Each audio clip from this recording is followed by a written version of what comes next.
Salut à tous, merci d'être avec nous sur 01net TV. C'est avec beaucoup de plaisir qu'on vous retrouve, vous le savez, pour évoquer tous les sujets, les grands sujets liés aux nouvelles technologies. Et aujourd'hui, on va parler de l'Internet des objets à l'occasion d'une journée exceptionnelle ici, réalisée en plein Paris sur, l'Internet des objets. On va pas parler de voitures autonomes, mais plutôt de ce que le conducteur peut faire et de quel service il peut bénéficier grâce à un petit produit que vous êtes en train une solution très ambitieuse que vous êtes en train de mettre au point, Emmanuel Ouzillot.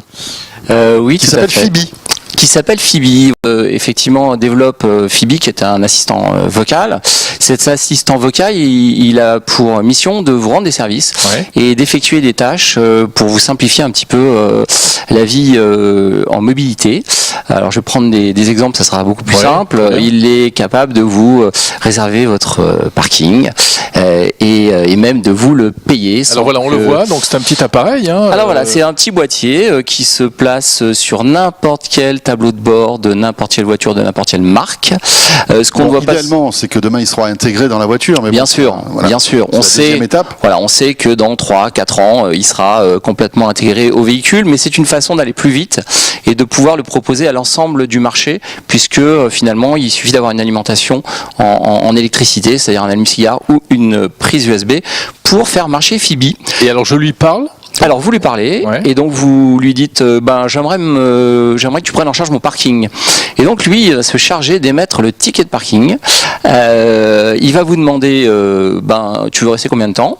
Vous allez lui dire je pense 1 heure. Et il va émettre le ticket de parking pour 1 heure. Il va s'assurer que les pouvoirs publics, s'ils passent vérifier que vous avez payé votre parking, effectivement c'est bien payé et que vous n'allez pas recevoir une amende. Et si vous revenez un petit peu plus tôt, il va même réduire le temps que vous avez, le temps du ticket, donc vous allez le payer moins cher. Et si vous êtes sur le point de dépasser ce temps-là, il va prendre contact avec vous via votre téléphone au bureau ou je ne sais où et vous demander si vous voulez prolonger la durée du parking. Mais alors, quelle différence ? C'est un peu un secrétaire finalement c'est à la fois, c'est l'automobile. C'est un concierge qui vous rend des services. Donc on a des services sur le carburant, sur les parkings, donc tout ce qui peut être automatisé en fait aujourd'hui. Parking, donc il peut me réserver une place au restaurant, par exemple. Il peut vous réserver une place au restaurant. Il peut même pour un drive dans le cadre, il peut vous prendre un Big Mac pour vos enfants et éviter que vous ayez à sortir votre moyen de paiement.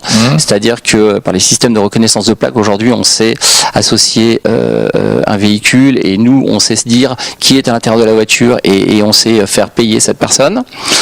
Donc en fait, on fluidifie. On n'invente pas vraiment des nouveaux services. On ne fait que fluidifier des services existants. Et aujourd'hui, les nouvelles technologies de l'information rendent possible en fait cette fluidification. On n'a plus besoin de faire 200 mètres pour aller mettre 3 francs 6 sous 3 euros 6 sous dans un coffre-fort métallique au bout de la rue.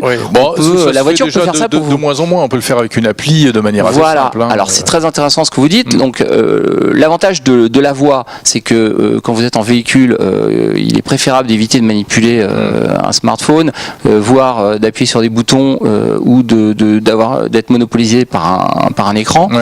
Et donc nous croyons beaucoup au vocal et tout ce qui a été fait dans le domaine du langage naturel montre qu'aujourd'hui la machine est capable de bien comprendre, d'interpréter vos intentions et de trouver des réponses. Alors, mais quand même, qu'est-ce que vous proposez de plus que l'Amazon Alexa ou un Google Home qui ne sont pas encore dans les voitures, mais qui vont y arriver très vite, on le sait. Ils ont l'ambition d'arriver dans la voiture. Mais d'autant qu'il y a certains constructeurs qui lancent leur propre assistant exactement. vocaux. Tout à fait. Alors aujourd'hui, Renault a annoncé un deal avec Google, je crois, etc. L'Alliance a annoncé un deal avec qui de tel constructeur avec Alexa, qui de tel autre, etc.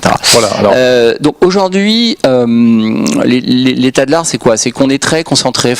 Les offres sont très concentrées sur ce qu'on appelle les commandes, c'est-à-dire à la voix, je lève les vitres électriques, je demande de la musique, je fais ouvrir la porte de mon parking, j'allume ma maison.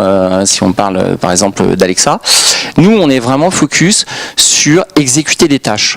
C'est-à-dire que si on demande à Phoebe qui est l'âge de Barack Obama ou d'ouvrir la porte du garage ou d'allumer ou d'éteindre les phares, on fait pas ça. Par Par contre, si on demande à Phoebe de vous trouver une nounou parce que vous êtes en retard, pris dans le trafic, et qu'il faut absolument envoyer une nounou pour prendre le relais avec vos enfants, on sait le faire.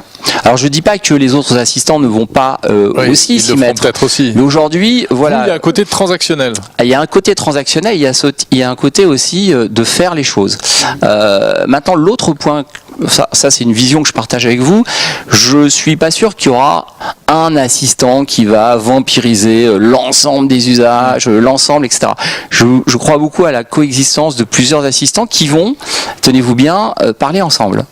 Ah et oui. Donc peut-être que Phoebe ira demander à Alexa un truc qu'il sait pas faire, ou que Alexa ira demander à Phoebe quelque chose qu'il sait faire mieux qu'Alexa, etc., etc. Oui, l'interopérabilité entre les systèmes. Je crois beaucoup, à ça. Ben, on vous souhaite bonne chance. Je vous remercie. Phoebe, voilà. Et bien voilà, ce premier 01 Live spécial réalisé depuis l'accès à l'occasion de cette journée de l'Internet des objets se termine. Un deuxième vous attend sur 01nettv.com et sur YouTube. On va parler de la santé, qui est un autre gros sujet dans lequel durant cette journée. L'IoT a énormément de place. Voilà, merci de nous suivre sur 01net TV, à très vite.